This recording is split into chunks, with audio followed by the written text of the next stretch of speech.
First they need to place the battery in, glue it in. Then they need to place the motherboard in, glue it in again, right? It's not held by screws. Why would you want to spend money on screws? It's a poor company. It's a few $1 billion, and they make only a few $100 million a month. So, you know, they can't afford screws, not to mention the actual holes that the screws need to screw in, and then pay someone to actually screw those screws in. No, no one has money for that. No, what we do is we put the adhesive, we put the board on the adhesive, and we place it in, right? Quick and simple. Hello friends, welcome back to the bench. Thank you very much for joining me. Our patient is the iPad that I broke last time. So what we have to do with this one is first replace the screen that I flooded with alcohol. I got a lot of feedback from you guys from the previous video that helped me a bunch because now I kind of know what to do. But what is the problem at the moment? So, you know, I broke the screen. That's fine. Screen is $150 on eBay.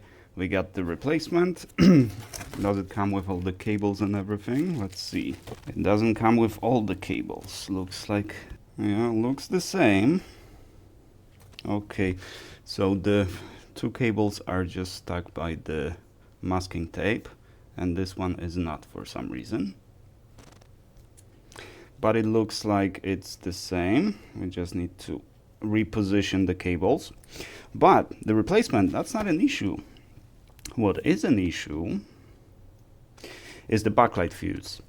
So after seeing my struggle in the last video, since the screen did light up for a second and went dead, that's most likely not this screen issue. That is the backlight fuse issue. But here's the trick. I watched a few videos of this repair. Actually, not many. Just like one that was this exact model. There's plenty of other models that have backlight fuse problems, but this particular one, the backlight fuse, or actually I think it's a coil, not the fuse, some component that basically creates a connection, right, and supplies backlight to, I think, this connector here. And it is located, I think, somewhere here, over here. So what I've seen people do, and I assume for two reasons. They take the Dremel and they just make an incision like this, even smaller. Then they bend the screen and resolder the fuse, put the wire instead of the fuse, and close this down and put like a sticker or something on it. Now, I assume this is for one of two reasons or both. Number one, perhaps they don't have a hot air station, which is very unlikely. If you do this business, you probably do have a hot air gun. But the second reason that I'm thinking is that if you start operating here with hot air to desolder this shield, you are exposing those two connectors to high heat. This connector over here as well, not to mention the battery, which, you know, if you melt this connector, then you have another job on your hand, right? You need to replace the connector. And if you use like 260, 270, maybe 280, which should be fine, shouldn't melt the connector if you operate on this temperature. But it's also not going to desolder the shield. To desolder the shield this size, I'm thinking 380 is not even enough. Probably 420. I will probably use 420. But again, we have another connector here, the battery connector. Like, there's plenty of stuff around it. So it's very risky. So I think I will do this. Okay, first we're going to confirm whether the backlight is indeed shot. And we're going to confirm whether it even works, right? I'm going to put Kapton tape over here. On top of the Kapton tape, I'm going to put aluminum tape. Now, why do I put Kapton tape and then aluminum tape? If you put aluminum tape on this, once the aluminum tape heats up, or the one that I use, it leaves a nasty glue residue, which is extremely difficult to clean. Not even the ultrasonic cleaner wants to clean that. The only way is to just take the cotton swab and high concentration of IPA. And that's the only way to remove that. So, but Captain Tape is perfectly, comes off perfectly clean. So Captain Tape first, aluminum tape on it. The same here, same, the battery and everything. We could remove the battery, we could remove the entire board, but I'm not familiar with that. There's plenty of connectors that you need to disconnect, and I just fear that not only it's going to take a lot of time, but there's a risk factor. If you haven't done this before, then the risk is pretty high, unfortunately. So I'm thinking I'm just going to protect everything I can, remove the shield, replace the fuse, replace the shield, replace the screen, and oh my god, this one didn't come with, are you kidding me? It didn't come with the adhesive, but also in my video where I broke it, I got some comments regarding use of alcohol, and yeah, now I know not to do it. But instead, what you guys said is just leave the stuff on it, right? Basically, you can't clean it, right? Because this side is easy, right? That's where the sticker should stay. The double-sided tape should stay on this side, not on this side. But look how clean this is, right? This is what it should look like when you're replacing the screen, right? You can't have like leftover residue from the glue and expect it to to stick on properly. So I don't know, we have to figure something out. I will likely not accept any more of these, but we have to figure something out. For Surface Pros, I had to destroy quite a few devices to learn how to do it. My wife's making a smoothie. Anyways, I put the adhesive already on the other screen, which probably I shouldn't have. I was too confident, expecting that I didn't break anything, and put the adhesive on it. I should have turned it on as soon as it was ready, and confirm it first. So I need to get adhesive, but that's actually not a big issue. First, what I want to do is just confirm, or first let's get it working, and then we'll get the adhesive and stick it back on. And one more thing, you guys, or at least one of you, suggested that always disconnect the battery before you put the screen on. That's a great advice, I agree, as long as there is a connector. In laptops and stuff, you always disconnect the battery before you remove the screen. But if the device is designed like this one, how do you think they do it in the factory? They put the spudger underneath the board to put the screen on and then remove the spudger and replace the screw? I don't think so. They do it the same way I'm doing it right now. Nothing's happening, nothing's happening. Let's connect the charger. Oh, the backlight is working. Oh my god. Thank heavens. Okay, the backlight is working. The tablet is working perfectly fine. So now all I have to do is just get the adhesive. So what did we learn? Oh, that was an expensive lesson, but it could have been worse. Because the screen was $150. I'm charging $50 for the battery replacement, so I'm down just $100. No big deal.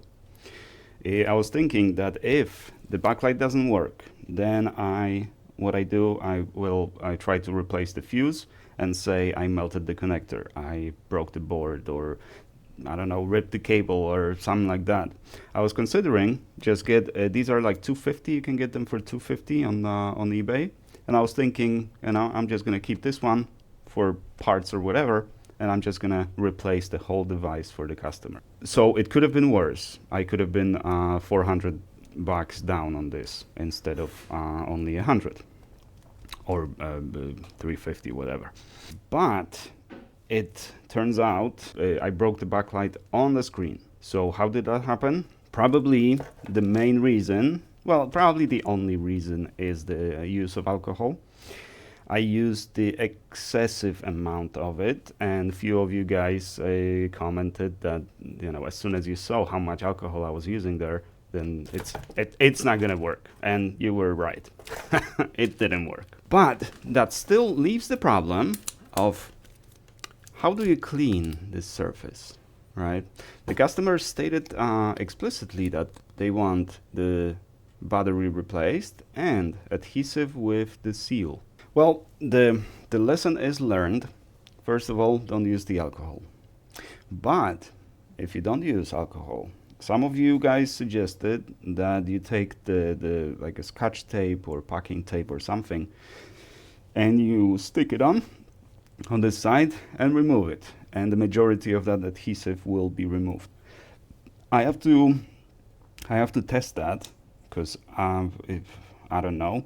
But in either case, you have to do something. You can just leave all that residue on the screen and just put it back on the new adhesive, you know, clamp it down and expect it to sit properly and be the same as it was before. Or the other solution is to just basically accept that once it is opened, there's no way to close it the same way it was sealed in the factory. The solution that I'm not quite ready to accept yet. And as I said, with Surface Pro 4s and 5s, I remember destroying massive amounts of these machines. I still have the pile of those machines before I had the first successful replacement. So I approached this one the same way I approach the Surface Pros, but the procedure doesn't work on these. It's a completely different device. It's a completely different procedure. It also requires different skills than Surface Pros. Touch works. The tablet is working perfectly fine. We have backlight. We have everything. So let's start over. Shut down and slide to shut down. Okay. We're gonna let it charge, and I have to there's another delay. Sorry about that. I thought it would be ready today because I was sure that it would come with the adhesive, but apparently they don't. So I need to order an adhesive. So another few days delay. I'm so sorry about that, but I'm doing my best, you know. And also, final lesson. To you guys suggesting that you should disconnect the battery before replacing the screen. With this, I disagree. Right? As long as the device is not on, because if it is on, then yeah, you're gonna fry something up. Not just because when you connect it, you fry something up. When you can't see where you're connecting it because the connector is on the other side, right? So you have to just kind of slide across the pins until you feel that it's in the right place and then press on it, right? If you press in the wrong place, you know, you're touching the pins to the different outputs, different inputs, different outputs, and you know, you might send a whatever voltage it uses to the wrong place and fry something up. Removal, again, it depends on the device. On laptops, the removal itself can fry up the PCH because if you remove the ground first and keep the voltage on, then you know that current has nowhere to go and it just basically backfires. So yeah, on the laptops definitely, but on these, again, consider how they attach those in the factory. I don't believe they unglue the, because first they need to place the battery in, right? Glue it in. Then they need to place the motherboard in, glue it in again, right? It's not held by screws. Why would you want to spend money on screws? It's a poor company. It's a few $1 billion. you know, that they have, and they make only a few $100 million a month. So, you know, they can't afford screws, not to mention the actual holes that the screws need to screw in, and then pay someone to actually screw those screws in. No, no one has money for that. No, what we do is we put the adhesive, we put the board on the adhesive, and we place it in, right? Quick and simple. So once you have it in this form, and then you need to close it back in, right? So what does the technician do? The device is off, they clip on, remove the strips, put it on, clamp it down, and then perhaps turn it on, right? So no, I don't think you should mess around with disconnecting the battery to remove or replace the screen. In this case, in case of this device. And again, on Surface Pros, I've done it because there's almost no way to do it on Surface Pro 4s or 5s. There is a way, but almost no way. And I always replaced the screens and never had any issue. On the laptops, on the other hand, yes, I have fried up quite a few PCHs and other components on the board by removing the screen while the battery was connected. But on those laptops, you have a clear connector that you, first thing when you open the screen, you disconnect the battery connector, and then you remove the screen. Fine. Then you replace the screen. Right before you close it, you connect the battery, then you close it, clamp it down, and it's working. But not on these. So a lot of lessons learned, but the most important lesson that I've learned from this is do not work on Apple devices. They hate us. They hate us, the repair technicians, especially independent repair shops. So that's the main lesson learned here. Well, I'm glad it works. I don't remember the name of the customer, but thank you very much for your business. I just need to replace the adhesive, and it's going back to you probably on Saturday. I know, because I'm not going to receive yeah, I'm not going to promise the date. Sometime next week. Sorry about the delay again. And we're going to finish here. Success. Yay. We fixed an Apple device. Thank you guys very much for watching. I do appreciate you. And I shall see you in the next one.